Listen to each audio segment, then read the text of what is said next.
मैं Costa Rica के ओसा पेनिनसुला के रेन फॉरेस्ट में हूँ। मैं जानता हूँ कि यह इलाका पैसिफिक से घिरा है। अगर मुझे कोई नदी मिल जाए तो मैं उसके साथ साथ समंदर तक पहुंच जाऊंगा और तब मुझे शायद कोई इंसानी बस्ती मिल जाए।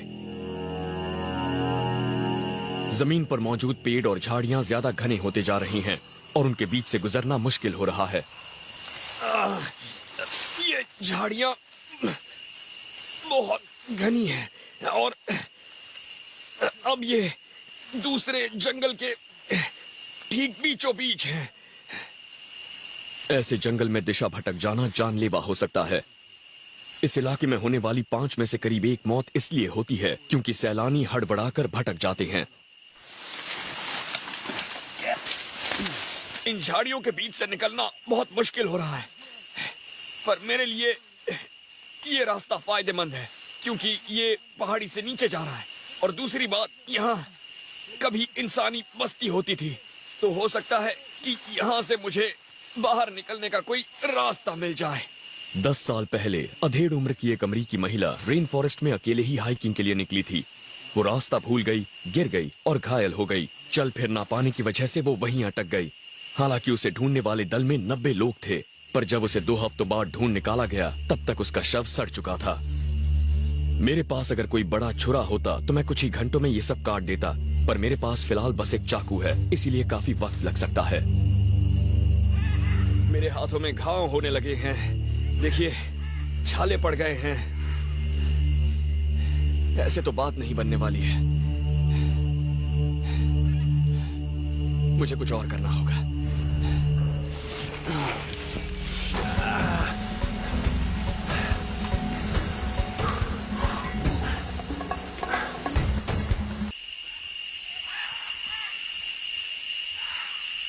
मैं खाने की कोई चीज ढूंढने के लिए नदी से दूर आ गया हूँ। जानवरों का शिकार करने या फंदे लगाने में ऊर्जा बर्बाद करने का कोई फायदा नहीं। यहाँ खाने के लिए बहुत से पौधे हैं, नीचे गिरे फल हैं, जैसे कि ये गार्सिनियास। ये मेरे बहुत काम का है। इसका स्वाद लीची जैसा होता है और इसमें ढेर सारी नेचुरल शुगर होती है। पौधे यहाँ खुराक का सबसे आसान जरिया हैं। 3 साल पहले एक लड़का सिर्फ केले खाकर और नदी का पानी पीकर जिंदा रहा, फिर उसने अपना रास्ता ढूंढ लिया था। जिंदा बचने वाले बहुत से लोगों का कहना है कि भटकने पर जंगल में सबसे बुरा वक्त होता है रात का, और अब अंधेरा होने वाला है। मैंने अभी तक कैंप नहीं बनाया है और आगे क्या होगा ये सोचकर बहुत परेशान हूँ।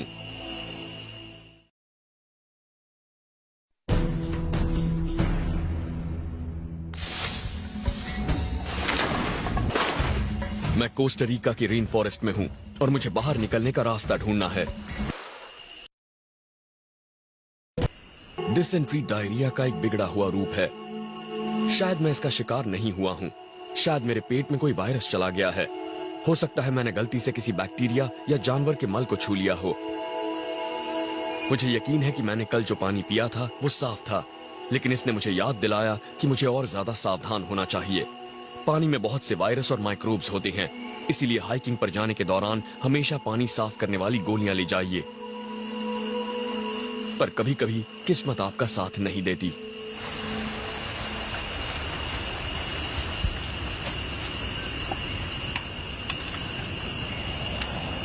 मैं इस पानी को कम से कम 5 मिनट उबालूंगा ताकि इसका साफ होना सुनिश्चित हो जाए। डायरिया के दौरान शरीर से पानी और सॉल्ट निकल जाते हैं और अब मेरे सामने हीट स्ट्रोक का भी खतरा है। अगर ये चीजें साथ में हुई तो जानलेवा हो सकती हैं। हीट स्ट्रोक के लिए जरूरी नहीं कि आपको भटके हुए कई दिन हो गए हों। हर साल हाइकर कम पानी पीने की वजह से भी मारे जाते हैं।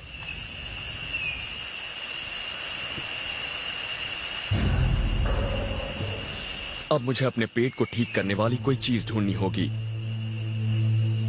जंगल आपको बीमार बना सकता है, पर इसका इलाज भी बता सकता है, बशर्ते आपको उसकी पहचान हो। जंगल में मिल्क ट्री नाम का एक पेड़ होता है। इसका सत खराब पेट के लिए वाकई अच्छा होता है। इसकी अलग ही पहचान में आने वाली नुकीली कोंपलें होती हैं और इसमें दूध जैसा सफेद रस होता है। मैंने कैंप से करीब 800 मीटर ऊपर ऐसा एक पेड़ देखा था। बस अब मुझे वहां पहुंचकर उसे ढूंढना होगा।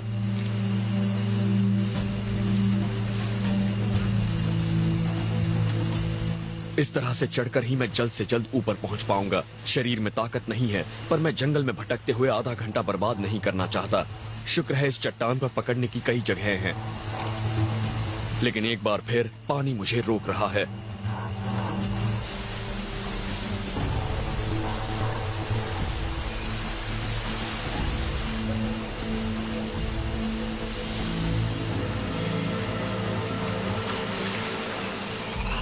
अब मुझे वो पेड़ ढूंढना है।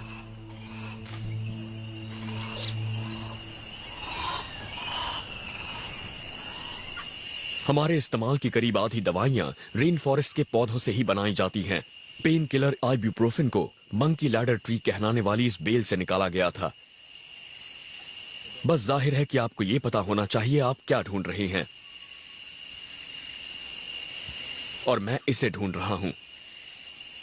ये एक छोटा सा मिल्क ट्री लग रहा है और इसे कुदरती मिल्क ऑफ मैग्नीशिया कह सकते हैं। ये पेट के लिए वाकई अच्छा होता है और इससे मुझे थोड़ी ताकत मिलेगी। इसकी पहचान आप इस खास तरह की पत्तियों से कर सकते हैं। ये देखिए, इसकी कोंपलें भी ऐसी नुकीली होती हैं और जब आप इसे तोड़ेंगे तो इसमें से ये दूध जैसा रस निकलेगा। इस छोटे पेड़ के पास ही एक बड़ा मिल्क ट्री भी है जिसकी छाल अलग ही है। ये दिखने में आमी कैमोफ्लेज जैसी लगती है। आमतौर पर आपको ऐसे दुधिया रस वाले पौधों को खाने से बचना चाहिए। ये इसके जहरीले होने की निशानी है, पर मैं जानता हूं कि ये पेड़ जहरीला नहीं है। ये एक तरह का लेटेक्स है और यह आपके पेट को ठीक करता है। कमाल है, इसका स्वाद बहुत ही क्रीमी है। मेरी हालत जल्दी से ठीक होनी चाहिए, वरना आगे जो चुनौतियां आएंगी उनका सामना करना मेरे लिए मुश्किल साबित होगा।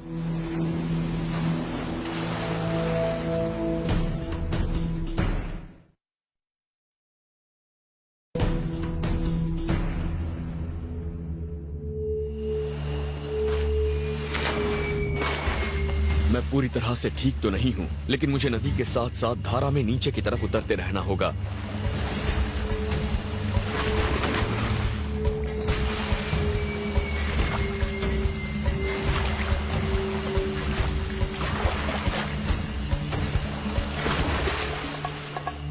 मैं नहीं जानता मैंने कितनी दूरी तय की है, पर लगता है कि मैं आगे बढ़ रहा हूं।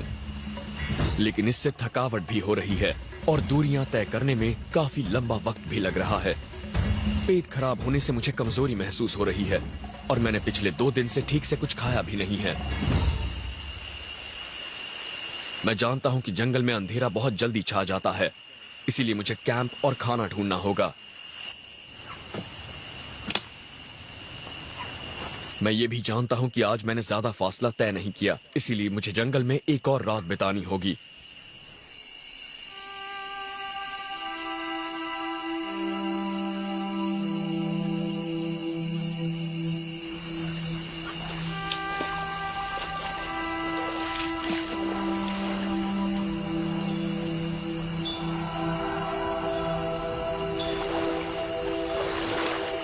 मैंने आग जला ली है और कैंप भी बना लिया है। अब मैं यहाँ पर कुछ मछलियाँ पकड़ने की कोशिश करने वाला हूँ और इस काम के लिए ये अच्छा वक्त है क्योंकि मैं जिन मछलियों को ढूंढ रहा हूँ वो रात के वक्त काफी सुस्त होती हैं।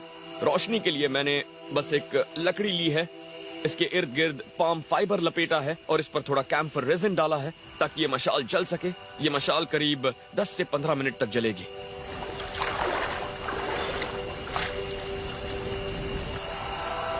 मैंने इस मशाल को पानी के काफी करीब पकड़ा है और श्रिम्प या क्रेफिश ढूंढ रहा हूँ। मैंने अपने चाकू को एक लकड़ी पर बेलों से बांध रखा है ताकि अगर कुछ नजर आए तो मैं उस पर वार करूं और फिर उसे पकड़ सकूं।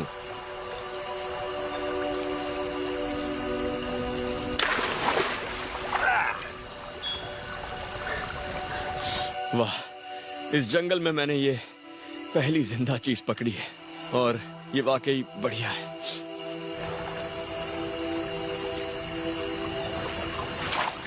वैसे इन क्रेफिश को बिना चाकू के पकड़ना काफी आसान होता है, बस काश मुझे कोई मछली मिल जाए तो दावत पूरी हो जाएगी।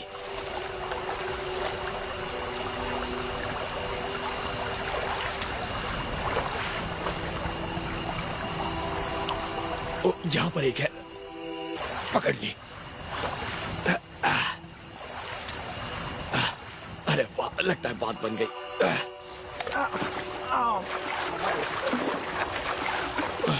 मुझे यकीन नहीं हो रहा, वो हाथ से निकल गई। वो मेरे चाकू पर लगी हुई थी, लगभग मर चुकी थी, और अब ये मशाल भी दम तोड़ रही है।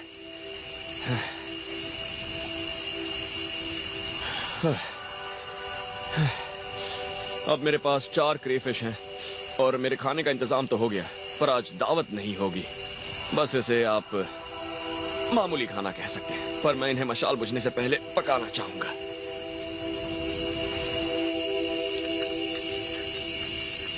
किसी भी तरीके से अपने जोश को बरकरार रखने की कोशिश कीजिए। कभी कभी बस आग जलाकर कुछ अच्छा खाने से ही जोश बढ़ जाता है।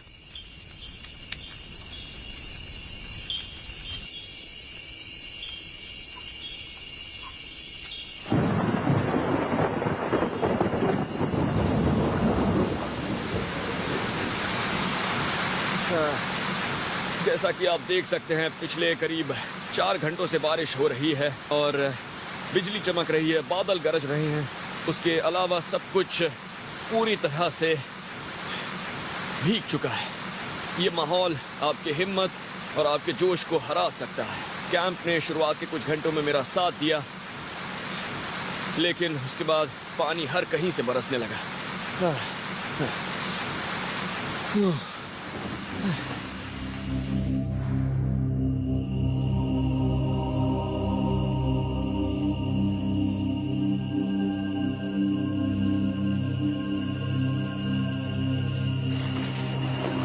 एक रात और जागने के बाद अब इस जंगल से जल्द निकलने का मेरा इरादा मजबूत हो गया है। पिछले करीब 1.5 किलोमीटर के दौरान इलाके में काफी बदलाव आया है। जमीन समतल हो गई है और नदी चौड़ी। अब मैं इसके साथ साथ चल रहा हूं और किनारे पर पानी भरा हुआ है। अब मैं एक बहुत ही अच्छी नदी के किनारे पर हूं और शायद यही मुझे इस जंगल से बाहर निकालेगी। अगर मैं धारा के नीचे की तरफ बढ़ने का रास्ता ढूंढ निकालूं तो शायद मैं किसी गांव या बस्ती या समंदर तक पहुंचूंगा। और मुझे काफी उम्मीद है कि आज रात मैं किसी गर्म और आरामदेह बिस्तर में सोऊंगा। लेकिन उससे पहले मुझे इस नदी का सफर तय करना होगा, और ऐसा करने का सबसे तेज तरीका है राफ्ट के जरिए। तो मैं ऐसा ही करूंगा। मैं एक बहुत ही आसान सा राफ्ट बनाने की कोशिश करूंगा, और उसे तैरने में मदद करेगा ये बालसा का पेड़। इससे अक्सर मॉडल्स बनाए जाते हैं क्योंकि ये बहुत हल्का और काटने में आसान होता है। इतना आसान कि मैं बस अपने चाकू और एक पत्थर से ही इसे काट सकता हूँ।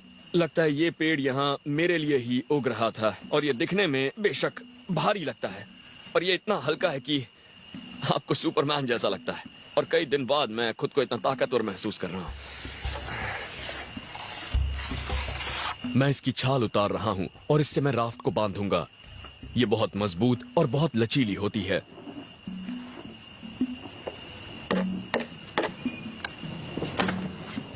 काम खत्म करते करते मैं पसीने से नहा चुका हूं। मैं उम्मीद कर रहा हूं कि ये उन चुनौतियों का सामना कर लेगा जो ये नदी मेरे सामने पेश करने वाली है।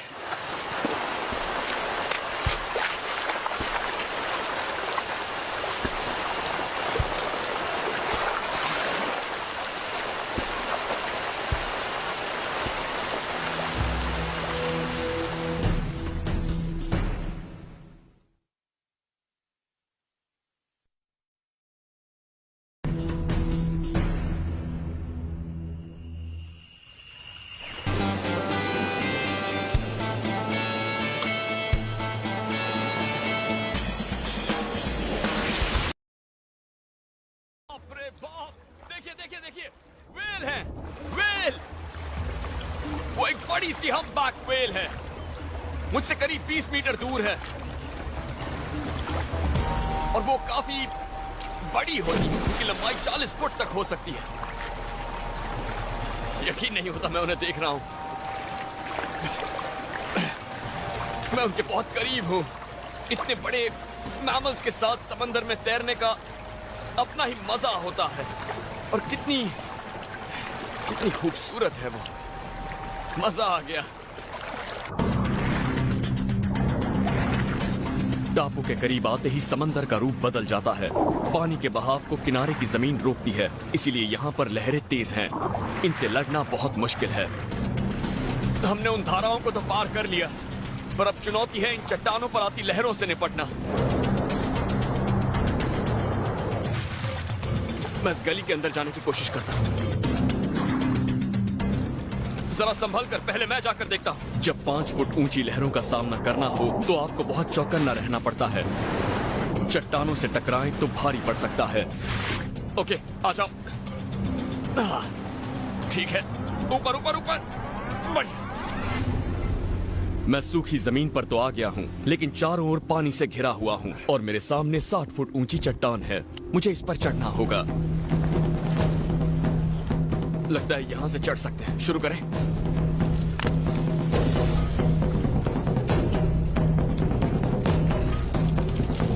जब 2 टेक्टोनिक प्लेट्स करीब 15 लाख साल पहले टकराई थीं, तब ये टापू बने थे। समंदर का तल उस टक्कर से सतह के बाहर आ गया और यहाँ ये आर्किपेलागो बन गया। चूने के पत्थरों की इस भुरभुरी चट्टान पर चढ़ना आसान नहीं है, बहुत मुश्किल है। यहाँ भुरभुरे पत्थरों की एक परत सी बन गई है, चिड़ियों की पीठ है और बिल्कुल सूखी धूल भी। मुसीबत है। यहाँ पर कुछ भी ठोस नहीं लग रहा।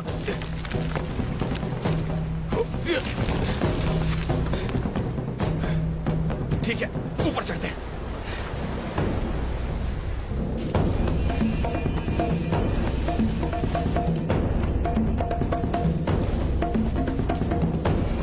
मुझे सबसे पहले तो इस टापू को पार करना है। इसका पूर्वी किनारा पनामा की ओर है। पहले ये पता लगाना होगा कि उसके आगे क्या है, तभी मैं आगे का प्लान बना सकता हूँ। 5 मिनट बाद मैंने इसे पार कर लिया है। जहां तक नजर जाती है सुनसान इलाका नजर आता है। जब सामने इतना, वहां एक जहाज है। चलिए जाकर देखते हैं। संभल के आना। ऐसे इलाकों में जब तक पीने के पानी का कोई स्रोत नहीं मिलता, तब तक आपको खुद ही अपनी जान बचाने के उपाय करने होंगे। मैं इस जहाज के मलबे की मदद से यहां से निकलने की कोशिश करूंगा। यह मलबा इस बात का सबूत है कि यह समंदर कितना खतरनाक हो सकता है। यहां समंदर को हल्के में नहीं लिया जा सकता। अगर मैं वहां ऊपर तक पहुंच जाऊं तो अच्छी तरह से अंदाजा लगा सकता हूं कि आगे मुझे कहां जाना है। सिर्फ 30 फुट की ऊंचाई पर चढ़ने के बाद ही मैं अब दुगनी दूरी तक देख सकता हूं।